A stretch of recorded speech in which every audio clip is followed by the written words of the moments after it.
ഇന്നലെ ഞങ്ങളൊരു വിവാഹ നിശ്ചയത്തിൽ പങ്കെടുത്തു. റാന്നി അവിടെയുള്ള ഒരു ഓഡിറ്റോറിയത്തിൽ. അവിടെ വചനം സംസാരിച്ച ദേവദാസൻ ആ ഡെസിഗ്നേറ്റഡ് ബ്രൈഡ് അവർ രണ്ടുപേരോട് ആത്മീയ മൂല്യങ്ങളെക്കുറിച്ച് ചിലത് അവരെ ഓർമ്മപ്പെടുത്തുകയായിരുന്നു. അപ്പോൾ അത് പറഞ്ഞപ്പോൾ, ഈ ആത്മീയ മൂല്യങ്ങളെക്കുറിച്ച് പറയുമ്പോൾ അദ്ദേഹം ഒരു ഇലസ്ട്രേഷൻ്റെ ചെറിയൊരു ഭാഗം മാത്രമേ പങ്കുവെച്ചുള്ളൂ.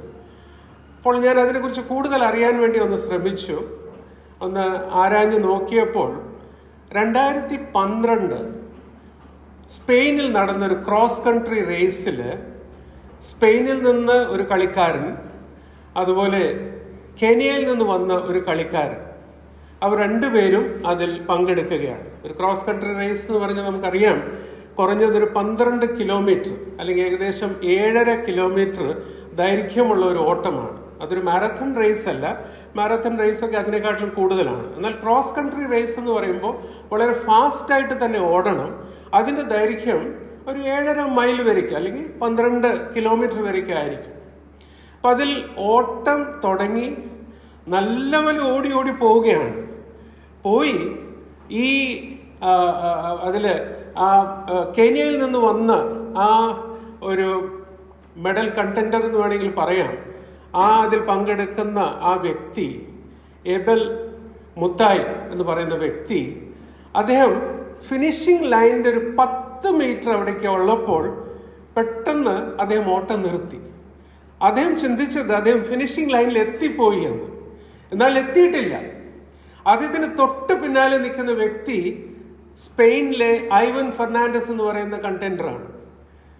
അദ്ദേഹത്തിന് വേണമെങ്കിൽ പെട്ടെന്ന് മറികടന്ന് ആ ഫിനിഷിംഗ് ലൈനിൽ എത്താം. എന്നാൽ അദ്ദേഹം ചെയ്തത് എന്താണെന്ന് അറിയാമോ? അദ്ദേഹം പറഞ്ഞു, എടാ പോ, 10 മീറ്ററേ ഉള്ളൂ, you go and reach the finishing line. തള്ളിവിട്ടു. അപ്പോഴാണ് ഇദ്ദേഹത്തിന് മനസ്സിലായത് ഇനിയും ഫിനിഷിംഗ് ലൈനിൽ എത്തിയിട്ടില്ല. അങ്ങനെ അദ്ദേഹം ഓടിപ്പോയി അവിടെ എത്തി. അത് കഴിഞ്ഞപ്പോൾ പ്രസ് റിപ്പോർട്ടേഴ്സ് വന്ന് ഐവാനോട് ചോദിച്ചു, you got an opportunity to win. ജയിക്കാനായിട്ട് നിനക്കൊരു അവസരം കിട്ടി, നീ അത് തള്ളിക്കളഞ്ഞല്ലോ. അദ്ദേഹം പറഞ്ഞു, ഞാനത് ചെയ്തിരുന്നെങ്കിൽ ഞാൻ എന്നോട് തന്നെ ക്ഷമിക്കാനായിട്ട് എനിക്ക് കഴിയുകയില്ല. He is the one who deserves that. അത് മാത്രമല്ല, എന്നെ മൂല്യങ്ങൾ പഠിപ്പിച്ചു തന്ന എൻ്റെ അമ്മയുടെ മുഖത്തേക്ക് ഞാൻ പിന്നെ എങ്ങനെ നോക്കും? ദൈവമക്കളെ, പലരും ദൈവമക്കളെ നമ്മൾ തന്നെ ജീവിതത്തിൻ്റെ മൂല്യങ്ങൾക്ക് യാതൊരു വില കൽപ്പിക്കാതെ നമ്മുടെ സ്വന്തം ഇഷ്ടത്താൽ ചിലത് നമ്മൾ അറിഞ്ഞെന്ന് വിചാരിച്ച് തെറ്റുകളുടെ പാതയിൽ തന്നെ പോകുന്നൊരു സ്ഥിതി. നമുക്ക് വിചാരിക്കുന്നത് ഇതൊക്കെ ഓപ്പർച്യൂണിറ്റീസ് ആണ്, I can just grab it. അവിടെ എല്ലാം we are compromising with the principles and values. മൂല്യങ്ങൾക്ക് യാതൊരു വില കൽപ്പിക്കാതെ നാം മുൻപോട്ട് പോകും. കർത്താവ് നമ്മെ സഹായിക്കട്ടെ. ആത്മീകമായ മൂല്യങ്ങൾ ഏറ്റവും അടുത്ത് അറിയുന്ന, അഭിമാനിക്കുന്ന ഒരു കൂട്ടമാണല്ലോ നമ്മൾ.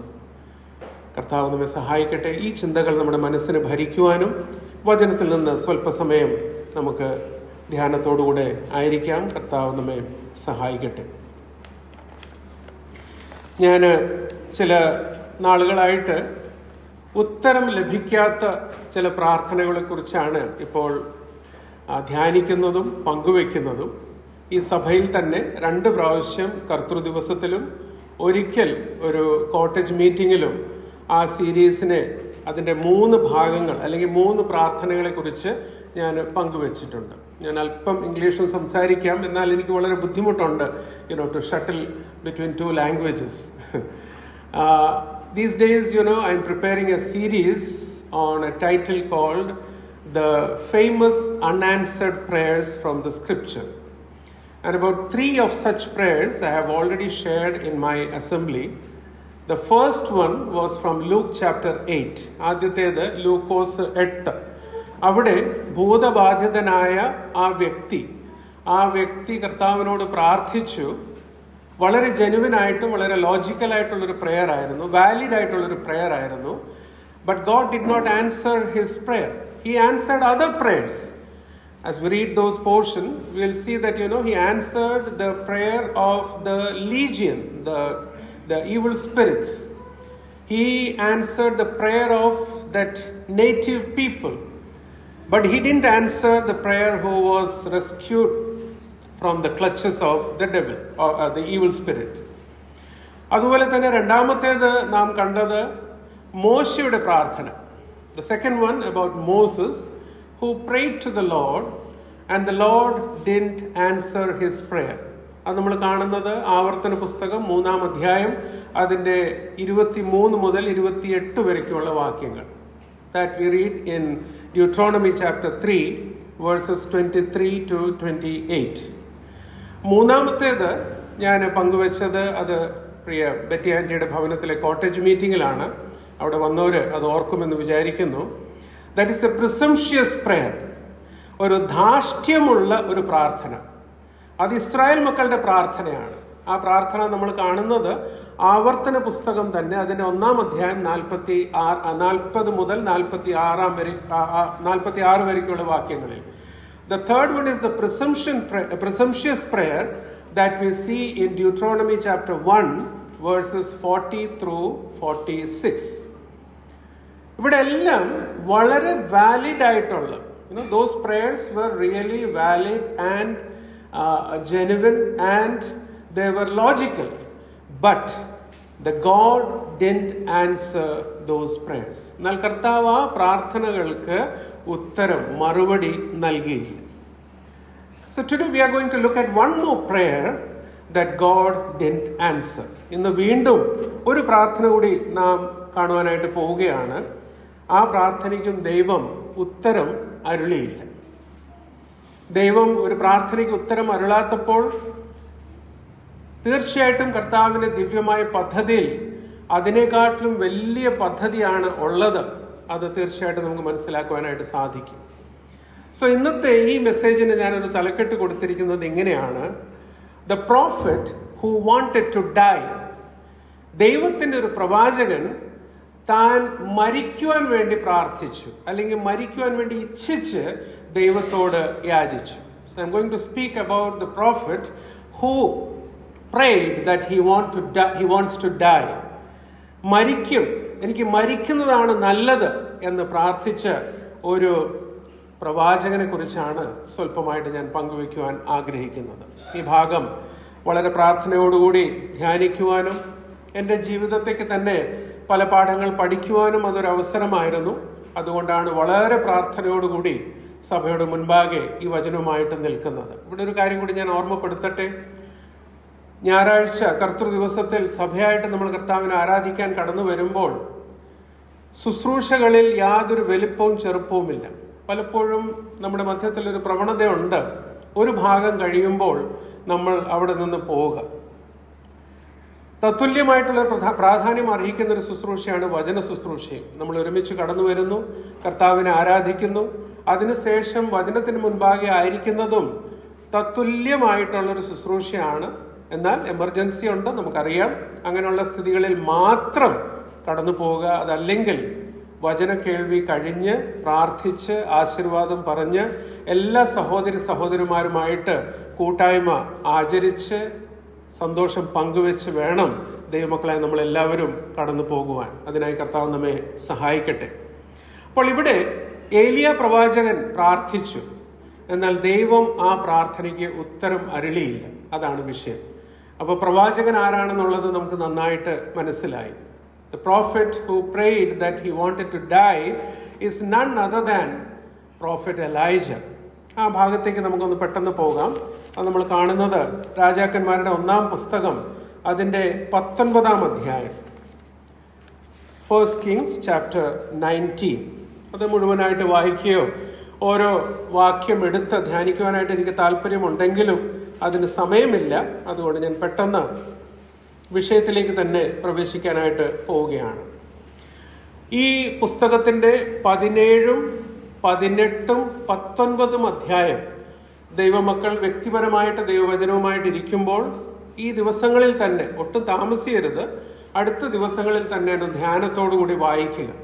17, 18, 19. അപ്പോൾ ഇതിൻ്റെ പശ്ചാത്തലം, അതിൻ്റെ ഒരു പൂർണ്ണ രൂപം തീർച്ചയായിട്ടും കർത്താവ് നമുക്ക് നൽകും. അതുകൊണ്ട് ആ വിഷയമൊന്ന് ഓർക്കുക. 19 അധ്യായത്തിലെ 1 മുതൽ 4 വരയ്ക്കുള്ള വാക്യങ്ങൾ, ചാപ്റ്റർ 19 വേഴ്സസ് 1 through 4. ബെൻ ഒന്ന് വായിച്ച് സഹായിച്ചാലും. ഓക്കെ.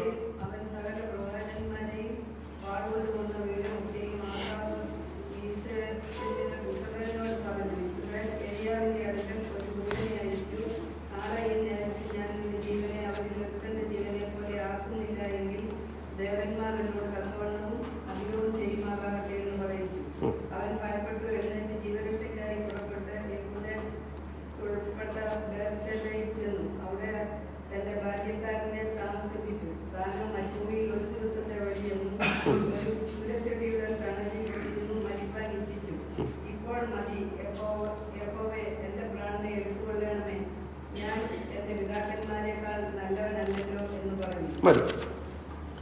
ഇവിടെയാണ് ആ പ്രാർത്ഥന നാം കാണുന്നത്. 4-ാം വാക്യത്തിൽ, ഒരു ദിവസത്തെ വഴി ചെന്ന് ഒരു ചൂരച്ചെടിയുടെ തണലിലിരുന്ന് മരിപ്പാൻ ഇച്ഛിച്ചു. ഇപ്പോൾ മതി യഹോവേ, എൻ്റെ പ്രാണനെ എടുത്തുകൊള്ളണമേ, ഞാൻ എൻ്റെ പിതാക്കന്മാരെക്കാൾ നല്ലവനല്ലല്ലോ എന്ന് പറഞ്ഞു. ഏലിയാവ് ദൈവസന്നിധിയിൽ പ്രാർത്ഥിക്കുകയാണ്, കർത്താവേ, ഐ വോണ്ട് ടു ഡൈ, ഞാൻ മരിപ്പാൻ ഇച്ഛിക്കുന്നു. 1-ാം വാക്യം മുതൽ നമ്മൾ വായിക്കുന്ന സമയത്ത് ആ പ്രാണനെ കുറിച്ച് 3 ടേംസ് പറയുന്നുണ്ട്. ഒന്ന് യുവർ ലൈഫ്, അത് സെസബേലാണ് പറയുന്നത്. അതിൻ്റെ അടുത്തത് ഹിസ് ലൈഫ്, അതാണ് 3-ാം വാക്യത്തിൽ. അവൻ ഭയപ്പെട്ട് എഴുന്നേറ്റ് ജീവരക്ഷയ്ക്കായി, ഇംഗ്ലീഷിൽ നമ്മൾ വായിക്കുമ്പോൾ he feared his life, your life, his life. അതിനുശേഷം 4-ാം വാക്യത്തിലേക്ക് വരുമ്പോഴാണ് പറയുന്നത് my life is so much worried about his life. തൻ്റെ ജീവനെ കുറിച്ച്, തൻ്റെ പ്രാണനെ കുറിച്ച് ഭയപരവശനായിട്ട് ഓടിപ്പോകുന്ന ഒരു പ്രവാചകൻ. എന്നാൽ ഏലിയ പ്രവാചകൻ മാത്രമല്ല, തിരുവെഴുത്ത് നമ്മൾ പരിശോധിച്ച് നോക്കുമ്പോൾ മറ്റ് പലരും ഞാൻ മരിച്ചാൽ മതി എന്ന് പറഞ്ഞ് പ്രാർത്ഥിച്ചവരുണ്ട്.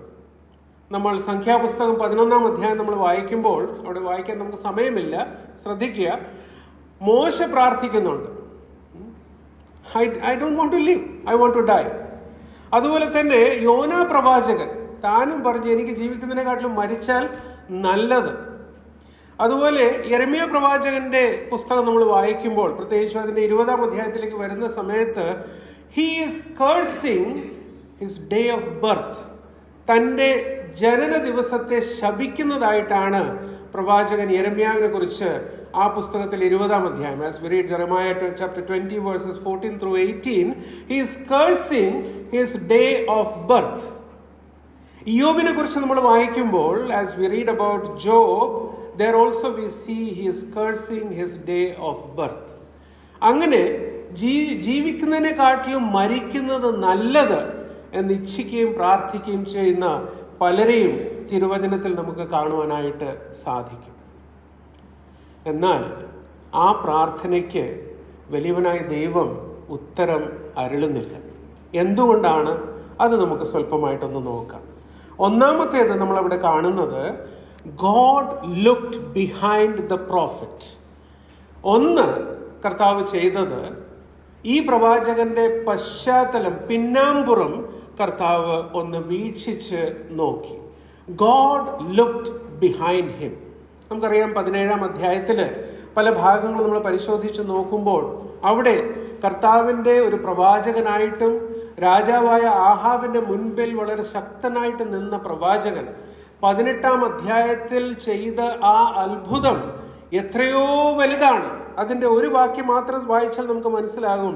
അതിന് 39-ാം വാക്യത്തിലേക്ക് വരുമ്പോൾ നമ്മളിവിടെ വായിക്കുകയാണ്, ജനമെല്ലാം അത് കണ്ട് കവിണു വീണു, യഹോവ തന്നെ ദൈവം, യഹോവ തന്നെ ദൈവം എന്ന് പറഞ്ഞു. അത്രയും വലിയൊരു അത്ഭുതമാണ് ഈ പ്രവാചകനിൽ കൂടെ ദൈവം നിർവഹിച്ചത് 18-ാം അധ്യായത്തിൽ. എന്നാൽ 19-ാം അധ്യായത്തിലേക്ക് വരുമ്പോൾ അവിടെ സംഭവിച്ചിരിക്കുന്ന എന്താണ്?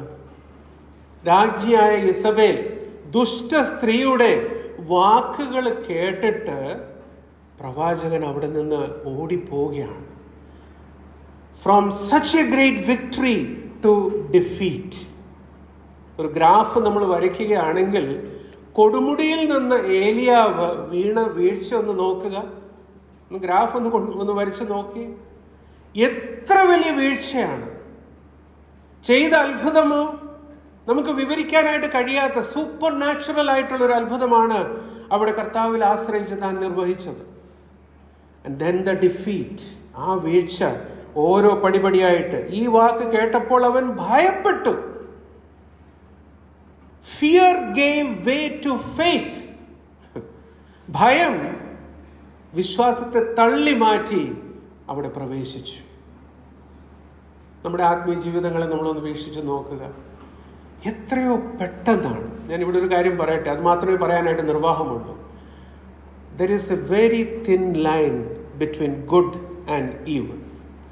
നന്മ തിന്മയുടെ മധ്യത്തിൽ ഒരു ചെറിയ രേഖ മാത്രമേ ഉള്ളൂ. ഒന്ന് ചലിച്ചാൽ മതി, നന്മയിൽ നിന്ന് തിന്മയിലേക്ക് നാം പോകും. ദൈവം അവിടെ ചെയ്തത് അവൻ്റെ യഥാർത്ഥമായ സ്ഥിതി മനസ്സിലാക്കി. He was totally drained out, emotionally, physically and totally downtrodden.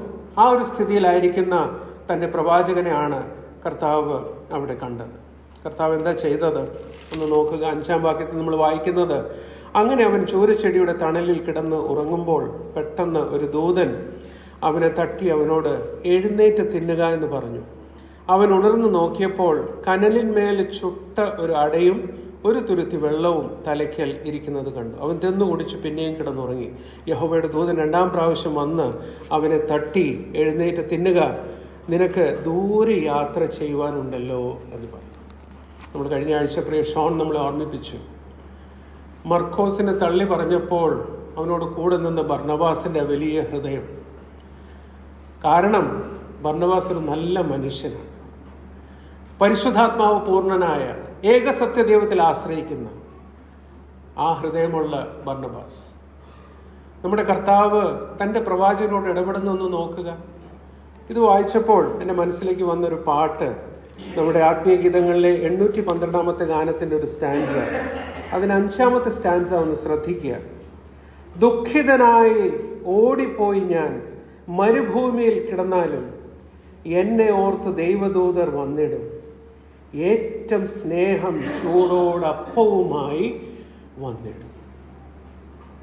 കൈവിടാത്ത നമ്മുടെ കർത്താവ്, കർത്താവിനെ തള്ളി പറഞ്ഞ് ചുറ്റുപാട് മാത്രം നോക്കിക്കൊണ്ട് ഓടിപ്പോകുമ്പോൾ നമ്മെ കരുതുന്ന, നമ്മെ ഓർത്ത് എപ്പോഴും തൻ്റെ കണ്ണുകൾ വീക്ഷിച്ചുകൊണ്ടിരിക്കുന്ന ആ കർത്താവ് സ്നേഹച്ചൂടോടപ്പവുമായിട്ടാണ് നമ്മുടെ അരികിലേക്ക് വരുന്നത്.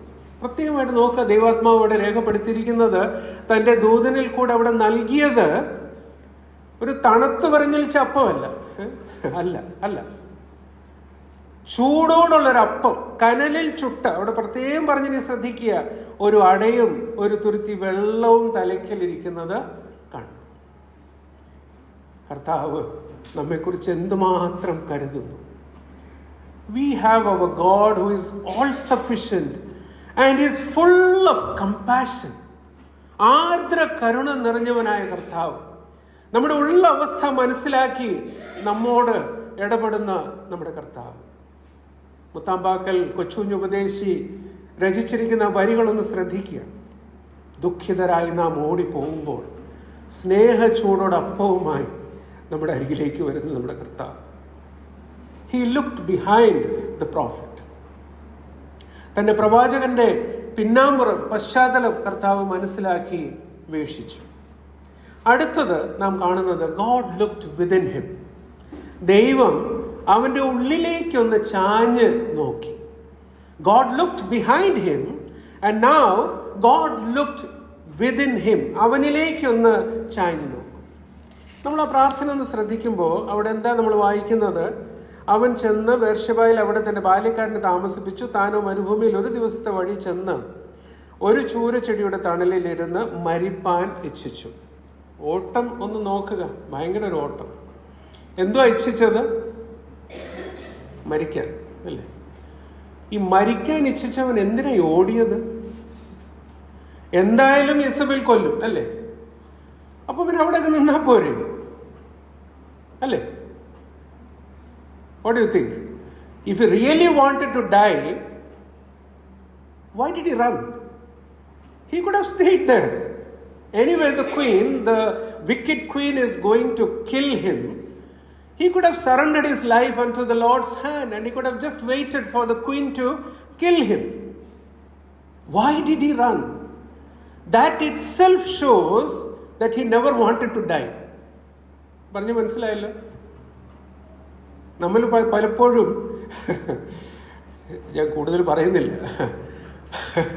പലപ്പോഴും നമ്മൾ പറയും, അയ്യോ എനിക്ക് മരിച്ചാൽ മതി. എന്തെങ്കിലും അതിൽ അർത്ഥമുണ്ടോ? ഒരർത്ഥവുമില്ല. വെറുതെ പറയാണ്. He never wanted to die. ദൈവം ആ പ്രവാചകന്റെ, തൻ്റെ പ്രവാചകന്റെ ഹൃദയത്തിലേക്ക് ആഞ്ഞു നോക്കിയപ്പോൾ അവിടെ കണ്ടത് എന്താണ്? Full of unbelief, impatience and pride. അഹംഭാവവും അവിശ്വാസവും ക്ഷമയില്ലായ്മ മാത്രമാണ് ആ ഹൃദയത്തിൽ കണ്ടത്. ദൈവങ്ങളെ, നമ്മുടെ ജീവിതം ഒന്ന് നോക്കുക.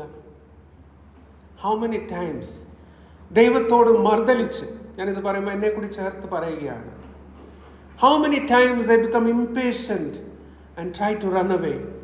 Self pity. കർത്താവേ, ഞാനേ ഉള്ളൂ, വേറെ ആരുമില്ല. കർത്താവ് എന്നോട് ഇങ്ങനെ ഇടപെടുവാണോ? വേറെ ആരെങ്കിലും ഉണ്ടോ? ഒരു അർത്ഥവുമില്ല, പൊള്ളയാണ്. It's just vacuum. എന്നാൽ ആർദ്ര കരുണയെ ഉള്ള കർത്താവ്, he looked within him. അവിടെ കണ്ടത് എന്താണ്? He just saw a heart full of self-pity, impatience, unbelief and pride. ഇത് മാത്രമാണ് അവിടെ കണ്ടത്. ഇനി മൂന്നാമത്തെ ഭാഗത്തേക്ക് നമുക്ക് വരാം. God looked beyond him. വലിയവനായ ദൈവം അവിടെ നിന്ന് മുന്നോട്ട് നോക്കി. He looked beyond him. എന്താണ് അതൊന്ന് ശ്രദ്ധിച്ച് നമുക്ക് നോക്കാം. നമ്മൾ വായിക്കാനായിട്ട് സമയമില്ല, ഞാൻ പെട്ടെന്ന് പറഞ്ഞു പോകാം. 2 രാജാക്കന്മാരുടെ പുസ്തകം, അതിന് 2-ാം അധ്യായം 11-ാം വാക്യം വായിക്കുമ്പോൾ അവിടെ ഏലിയ പ്രവാചകൻ ഏത് വിധത്തിലാണ് സ്വർഗത്തിലേക്ക് എടുക്കപ്പെട്ടത് അതിനെക്കുറിച്ച് നമ്മൾ വായിക്കുന്നുണ്ട്. ഈ പ്രവാചകൻ മരിച്ചോ? ഇല്ല. ഏലിയ പ്രവാചകനെ കുറിച്ച് നമ്മൾ വായിക്കുന്നത് എന്താണ്? He was taken up. അവൻ എടുക്കപ്പെട്ടു. ഇവിടെ ഇദ്ദേഹം ഇച്ഛിക്കുന്നത് എന്താണ്? Lord, I want to die. Take my soul from me. എന്നാൽ കർത്താവ് ഈ പ്രവാചകന് വേണ്ടി ഒരുക്കിയിരിക്കുന്നത് എന്താണ്? Something so big. ദൈവം തീർച്ചയായിട്ടും പറഞ്ഞാണ്, മകനെ, നീ മരിക്കാനായിട്ടല്ല പോകുന്നത്. Your ascension is going to be remembered by all the believers till my second coming. എൻ്റെ വരവ് വരയ്ക്കും എല്ലാ വിശ്വാസികളും ഓർക്കുവാനും ധ്യാനിക്കുവാനും സന്തോഷിക്കുവാനായിട്ടുള്ള ഒരു എടുക്കപ്പെടലാണ് നിനക്ക് വേണ്ടി ഞാൻ ക്രമീകരിച്ചിരിക്കുന്നത്. അത് മാത്രമല്ല, മഹാപീഡന കാലത്ത്, പലരും വിശ്വസിക്കുന്ന അങ്ങനെയാണ്, ഞാൻ അതിലേക്ക് പോകുന്നില്ല, അവിടെയും ഇവർ വന്ന് സുവിശേഷം അറിയിക്കും. മരുരൂപ മലയിൽ കർത്താവിനോടുകൂടെ അവിടെ വന്ന് സംഭാഷിച്ചത് ആരാണ്? മോശയും, പറയൂ, ഏലിയാവും. മോശയും ഏലിയാവും. എന്തുമാത്രം അനുഗ്രഹിക്കപ്പെട്ട ഒരു ഭാവിയാണ് ഈ പ്രവാചകന് വേണ്ടി കർത്താവ് ക്രമീകരിച്ചിരിക്കുന്നത്. എൻ്റെ സമയം കഴിഞ്ഞിരിക്കുന്നു. നല്ല 1-2 കാര്യങ്ങൾ പങ്കുവെച്ച് ഞാൻ ഇരിക്കാം. ഞങ്ങൾ ചെറുപ്പത്തിൽ സ്കൂളിൽ പോകുന്ന സമയത്ത് ഞങ്ങളുടെ ക്ലാസ്സിൽ പഠിക്കുന്ന കുട്ടികളെല്ലാം നല്ല സൈക്കിളൊക്കെ പിടിച്ചുകൊണ്ട് വരും, പുതിയ സൈക്കിളൊക്കെ. എൻ്റെ പേരൻസിന് ഒരു സൈക്കിൾ വാങ്ങിച്ചു തരാൻ അവർക്ക് അഫോർഡ് ചെയ്യാം, അല്പം കഷ്ടപ്പെട്ടാലും പറ്റും. ഞാനും എൻ്റെ അനുജനും വളരെ ആഗ്രഹിച്ചത് പുതിയ സൈക്കിൾ കിട്ടിയില്ല. പപ്പായുടെ പഴയ സൈക്കിൾ തരും, അതെപ്പോഴും റിപ്പയറാണ്, എന്നാലും അത് ഓടിച്ച് പോകും. ഓരോ ദിവസവും സങ്കടം തന്നെ. പപ്പായുടെ ദേഷ്യവും സങ്കടവും ഒക്കെ ഉണ്ട്. എന്നാലൊരു സമയം വന്നപ്പോൾ ഒരു പാക്കറ്റ് കീ എൻ്റെ കൈ തന്നു. പറഞ്ഞു, ഈ യമഹ RX 100 നിനക്ക് വേണ്ടിയാണ്. പലപ്പോഴും ചെറിയ കളിക്കോപ്പ് വേണ്ടി ദൈവസന്നിധിയിൽ നമ്മൾ വന്ന് യാചിക്കും, കർത്താവ് എനിക്ക് ഇത് മതി. കർത്താവ് നമുക്ക് വേണ്ടി ക്രമീകരിച്ചിരിക്കുന്ന അതിന് എത്രയോ മടങ്ങ് വലുതാണ്. യോസഫിന്റെ ജീവചരിത്രം പങ്കുവെക്കുമ്പോൾ ഞാൻ പറയുന്നൊരു സ്റ്റേറ്റ്മെന്റ് ഇവിടെ സഭയിലും പറഞ്ഞിട്ടുണ്ട്. While the brothers of Joseph, they were ripping off the coat of many colors from his body, Heavenly Father was weaving the Prime Minister's robe for him. യോസഫിന്റെ സഹോദരന്മാര് ആ പല വർണ്ണത്തിലുള്ള ആ വസ്ത്രം അവന്റെ ശരീരത്തിൽ നിന്ന് ഉരിയുമ്പോൾ സ്വർഗത്തിലെ ദൈവം അവന് വേണ്ടി prime മിനിസ്റ്ററിന്റെ റോബാണ് നെയ്ത്തുകൊണ്ടിരുന്നത്. The grand weaver is weaving each one of our lives. ആ നെയ്ത്തുകാരൻ നമ്മുടെ ഓരോരുത്തരുടെയും ജീവിതം അവൻ നെയ്ത്തുകൊണ്ടേയിരിക്കുന്നു. is weaving.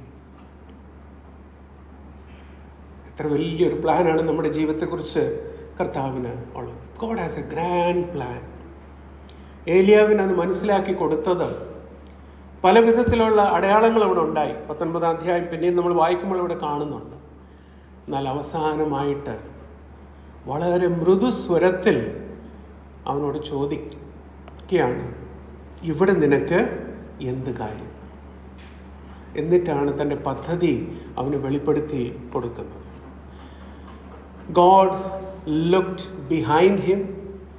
God looked within him.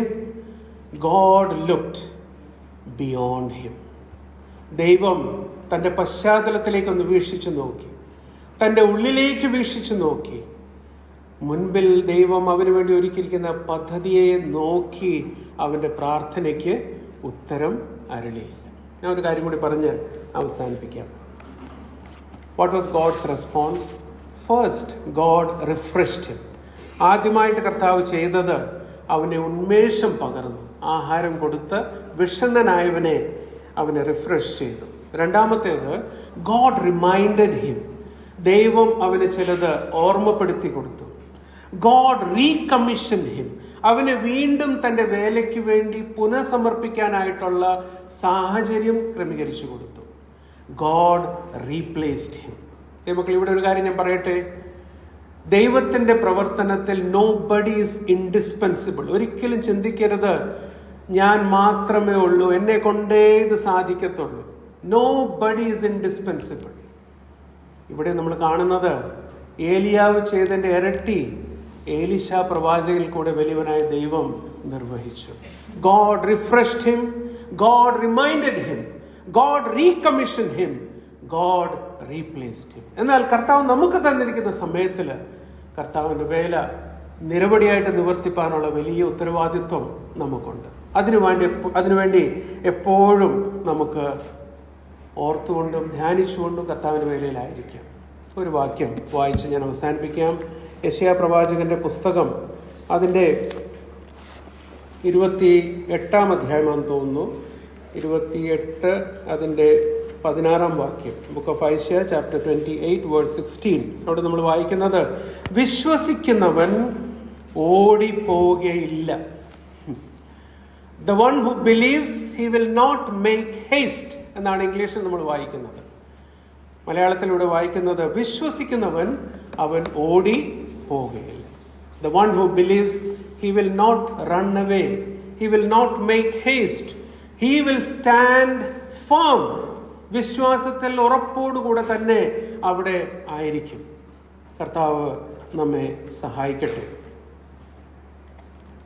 Thomas Mathew Karunagappally എഴുതിയ ഒരു മനോഹരമായ ഗാനമുണ്ടല്ലോ, ആത്മീയ ഗീതങ്ങളിലെ 631 ഗാനം, സോങ് നമ്പർ 631. അതിലൊരു സ്റ്റാൻസായി നമ്മൾ വായിക്കുന്നത് ഇങ്ങനെയാണ്: കേരിത്ത് തോട്ടിലെ വെള്ളം വറ്റിയാലും കാക്കയിൻ വരവ് നിന്നിടിലും സാറേഫാത്ത് ഒരുക്കി ഏലിയാവെ പോറ്റിയ എൻ പ്രിയൻ എന്നെയും പോറ്റിക്കൊള്ളും. പതറുകയില്ല ഞാൻ പ്രതികൂലം അനവധി വന്നിടിലും. വീഴുകയില്ല ഞാൻ കഷ്ടത അനവധി വന്നിടിലും. എൻ കാന്തൻ കാത്തിടും, എൻ പ്രിയൻ പോറ്റിടും, എൻ നാഥൻ നടത്തിടും അന്ത്യം വരെ. കേരിത്തു തോട്ടിലെ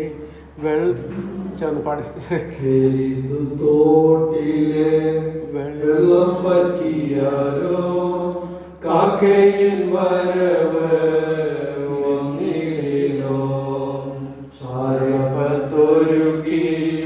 ഏലിയാവെ പോറ്റിയ എൻ പ്രിയനെന്നെയോ പോറ്റിക്കൊള്ളൂ. സർവ്വത്തൊരുക്കി ഏലിയാവെ പോറ്റിയ എൻ പ്രിയനെന്നെയോ പോറ്റിക്കൊള്ളൂ. പതറുകയില്ല ഞാൻ, പതറുകയില്ല ഞാൻ, പ്രതികൂലമനവധി വന്നിടിലും വീഴുകയില്ല ഞാൻ, വീഴുകയില്ല ഞാൻ, കഷ്ടതയനവധി വന്നിടിലോ എൻ കാന്തൻ കാത്തിടോ, എൻ പ്രിയൻ പോറ്റിടോ, എൻ നാഥൻ നടത്തിടോ അന്ത്യം വരെ.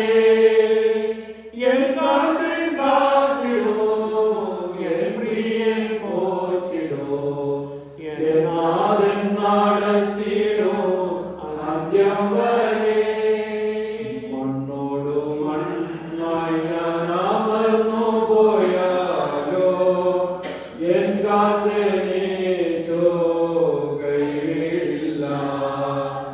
എന്നെ ഉയർപ്പിക്കോ ശരീരത്തോടെ കൈകൊള്ളോ മാമത്തുള്ളത്. എന്നെ ഉയർപ്പിക്കോ ശരീരത്തോടെ കൈകൊള്ളോ മാമത്തുള്ളത്. പതറുകയില്ല ഞാൻ, പതറുകയില്ല ഞാൻ, പ്രതികൂലമനവധി വന്നിടിലോ വീഴുകയില്ല ഞാൻ, വീഴുകയില്ല ഞാൻ, കഷ്ടതയനവധി വന്നിടിലോ എൻ കാന്തൻ കാത്തിടോ, എൻ പ്രിയൻ പോറ്റിടോ, എൻ നാഥൻ നടത്തിടോ അന്ത്യം വരെ. എൻ കാന്തൻ കാത്തിടോ, എൻ പ്രിയൻ പോറ്റിടോ, എൻ നാഥൻ നടത്തിടോ അന്ത്യം വരെ. നമുക്ക് പ്രാർത്ഥിക്കാം. വാഗ്ദത്തങ്ങളിൽ വിശ്വസ്തനായ ഞങ്ങളുടെ സ്വർഗീയ പിതാവേ, ഞങ്ങൾക്ക് വചനം തന്ന് പോഷിപ്പിച്ചതിനായി സ്തോത്രം ചെയ്യുന്നു. കർത്താവ് ഞങ്ങളോട് സംസാരിച്ചതിനായി ഞങ്ങൾ അങ്ങേ സ്തുതിക്കുകയാണ്. കർത്താവ്, ഞങ്ങളുടെ ഈ ആത്മീയ ജീവിതത്തിൽ എത്രയോ പ്രാവശ്യമാണ് അങ്ങയുടെ ദാസൻ ഏലിയ പ്രവാചകന്റെ പോലെ കാഴ്ചയിൽ മാത്രം ചുവടുവെച്ച് വിശ്വാസ കണ്ണുകൊണ്ട് കാണാതെ ദൂരെ ഓടിപ്പോയി മരിച്ചാൽ മതി എന്ന് പ്രാർത്ഥിച്ച അവസരങ്ങൾ. എന്നാൽ ആ സമയങ്ങളിൽ ആർദ്ര കരുണയോടുകൂടെ, ആർദ്ര സ്നേഹത്തോടുകൂടെ ഞങ്ങളോട് ഇടപെട്ട കർത്താവിനായി ഞങ്ങൾ അങ്ങ് സ്തുതിക്കുന്നു.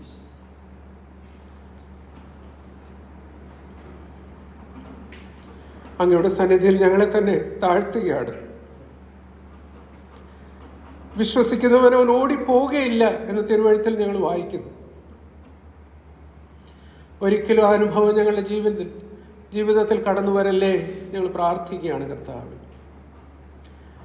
ഏലിയ പ്രവാചകനെ കുറിച്ച് കർത്താവിൻ്റെ പദ്ധതി എത്രയോ വലുതാണ്, ഞങ്ങൾക്ക് ചിന്താതീതമായിട്ടുള്ള വിഷയമാണ്. അത് മനസ്സിലാക്കാതെ ഇത്രയും അടയാളങ്ങളും അത്ഭുതങ്ങളും പ്രവർത്തിച്ച് പ്രവാചകൻ ഓടിപ്പോയി. കർത്താവ്, അതിൽ നിന്ന് ഞങ്ങൾക്ക് നൽകി തന്ന പാഠങ്ങൾക്കായി സ്തോത്രം ചെയ്യുന്നു. കർത്താവ്, ഇന്നും ഞങ്ങൾക്ക് ഉന്മേഷം പകരുന്നു. ഞങ്ങളുടെ ഉള്ള അവസ്ഥ മനസ്സിലാക്കി ഞങ്ങളെ യഥാസ്ഥാനപ്പെടുത്തുന്നു. ഞങ്ങളുടെ ഹൃദയത്തിലുള്ള കലുഷതകളെല്ലാം കർത്താവ് മാറ്റുന്നതിനാൽ സ്തോത്രം ചെയ്യുന്നു.